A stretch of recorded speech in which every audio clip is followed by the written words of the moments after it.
Well, moving right along on this other workbench project, I got this countertop from the local Home Depot. Kind of a strange color for a workbench out in the garage, but it was cheaper than most of the other ones except for the pure white, and I really didn't want pure white. It just shows up every imperfection too easily. That's one thing this will do with that kind of mottled finish. It'll cover a lot of the imperfections. This is not by any means a high quality countertop. I mean, look how thicker the thing is. I wouldn't probably buy this to replace the one in my kitchen, which is probably 2 inches thick, if not thicker. But definitely for what I'm trying to do for it, it'll do a nice job. Got these cabinets cleaned up, soaked them down good with degreaser and rinsed them off with hot water. Originally wasn't going to paint them, but to tell you the truth, they look pretty crappy, so I'm definitely going to paint them. So went out and tried to find some paint to do it, and come up with this stuff here. I wanted a satin finish that was a little bit darker than the gray that was on there, so it wouldn't show the dirt quite as bad. And I come up with this Valspar satin. It's an indigo streamer color, which if you look at this cap, kind of looks like it's a little bit darker than what the original paint is. That's why I got it. But then I sprayed a little bit on the side.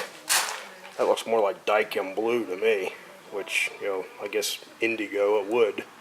But I'm going to try paint it, see what it looks like. It may not turn out too bad. Wanted something a little bit darker to kind of hide the dirt and fingerprints, but at the same time I didn't want a gloss finish on this. I wanted a satin finish. I just think on a workbench a satin finish will look a lot better. So I've got the drawers over here. They're all out and cleaned and ready to go. I'm going to probably glue some drawer liners into the bottom of that. A couple of these are getting a little bit rusty. I'm not going to paint the inside of them though. The ones I use the most will probably be the top two. I'll put them on the top. The ones here that aren't a little bit rusty, and the other two I'll put them on the bottom. And I'll glue a liner in there. Maybe I got some of that stuff right there. Maybe I'll glue that in it, or maybe I'll get something a little bit better. I'm not sure. But I don't know. I'm going to paint this and see how it turns out. Well, I got these painted up and they didn't turn out too awfully bad. It looks a lot better than what they did. That's definitely an indigo color, no doubt about it. Kind of a darkish blue, almost like a Daikin blue, I guess. But hey, it looks a lot better than what it did. A little bit splotchy looking. It could use a second coat, but I'm not going to spend the extra money on a second coat. It definitely looks way better than what it did. So overall, it turned out all right, I thought. So, going to end up having some pretty nice bases. Now these bases are Equipto bases. When they were new, they were very high quality. You can still buy these today, I believe, and they're, I think, just say for like this drawer base, I mean, you're talking $500, $600, $700, and even as being 30 years old, these drawers really run nice and smooth on a nice little roller. So definitely better than anything I could have or would have been willing to pay for new. I only paid, I think, for all three of these bases and the remnants of the butcher block top, which I pretty much just gave away. I think I paid maybe $60 or $70. So it was definitely well worth it. So the next step is I gotta see if I can't get these down off these sawhorses without them messing the paint up too bad. It seemed like it's drying pretty quickly though. I sprayed this about an hour ago, and I mean, I'm pushing pretty hard on there, and it's not really affecting it at all. So I'm going to try and get these down and see if I can't get that top on there. What I'm going to do to that top first is I'm going to put a really heavy bead of RTV silicone across here, lay that top down, weigh it down with, say, a couple of heavy cylinder heads right over the center of each one of these bases, and then leave that overnight. And then tomorrow morning or tomorrow afternoon, I'll run the screws up through each one of these. That'll kind of keep the vibration down, and I think it'll probably help if I need to move this thing around. It's not going to tend to want to rip the screws out of that little piece of countertop. So we'll try that and see what happens. Well, there's everything in place. I decided not to anchor this top down quite yet. I may or I may not. It seems pretty stable without it being anchored down. Reason being, I've moved things around so much in this garage. It'd be a lot easier, I think, to leave it unanchored if it's reasonably stable, and I could just pick the top up off and move it, and then move the bases rather than trying to wrestle the whole thing around. Keep looking at this thing, and it looks like it's crooked, but if you look at the level, it's not. It must be just an optical illusion. The level shows pretty much in the center. One thing I do have to do, I'm about a ½ an inch too low on my component bins. I'm going to have to raise them up. I think I got enough room to do that on my little stringers I got. So make that to where this top just barely slides underneath it, which will also help the stability of it. But I don't know, I think it turned out pretty good.